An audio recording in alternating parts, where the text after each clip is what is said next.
విధులు బహిష్కరించి ప్రదర్శన జరిపారు. ఉద్యోగుల నిరసనకు తెలంగాణ రాష్ట్ర ఉద్యోగ సంఘాల నాయకులు సంఘీభావం తెలిపారు. దాడికి పాల్పడిన వారిని గుర్తించి కఠిన చర్యలు తీసుకోవాలని డిమాండ్ చేశారు. 24 గంటల్లోగా వారిని అరెస్ట్ చేసి కేసులు నమోదు చేయకుంటే రాష్ట్ర వ్యాప్తంగా విధులు బహిష్కరించి నిరసన కార్యక్రమాలు చేపడతామని హెచ్చరించారు.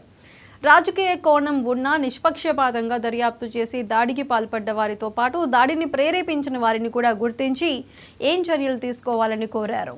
మన ఇప్పుడు ప్రస్తుతం 10 లక్షల కుటుంబాలతోటి 206 సంఘాలతో 75 డిపార్ట్మెంట్తో ఉన్న పూర్తి స్థాయి జేఏసీ పటిష్టంగా ప్రభుత్వ ఆదేశాల మేరకు ఒక్కరోజు కార్యాచరణ ఇస్తేనే ముఖ్యమంత్రి గారు డైరెక్ట్గా పిలిచి మమ్మల్ని మాట్లాడిన పరిస్థితి మీరు చూసే ఉంటారు.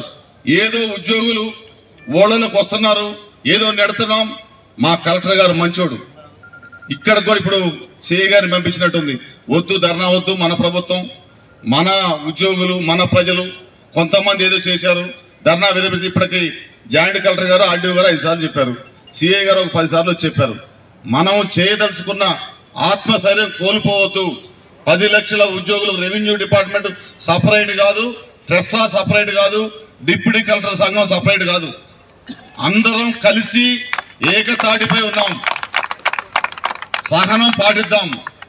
సమస్య పరిష్కారం కాకపోతే కార్యాచరణ చూపిద్దాం. ఇప్పుడు ప్రస్తుతం 10 లక్షల కుటుంబాలతోటి 206 సంఘాలతో వికారాబాద్ జిల్లా దుద్యాలలోని లగ్చర్లలో కలెక్టర్పై దాడి ఘటనలో నిందితులను రిమాండ్కు తరలించేందుకు పోలీసులు సిద్ధమవుతున్నారు. 52 మందిని అరెస్ట్ చేయగా విచారణ కోసం 16 మందిని మాత్రమే రిమాండ్కు తరలించే అవకాశాలున్నట్లు తెలుస్తోంది. పటిష్ట బందోబస్తు మధ్య వైద్య పరీక్షలు నిర్వహించేందుకు నిందితులను ప్రభుత్వ హాస్పిటల్కు తరలించడం జరిగింది.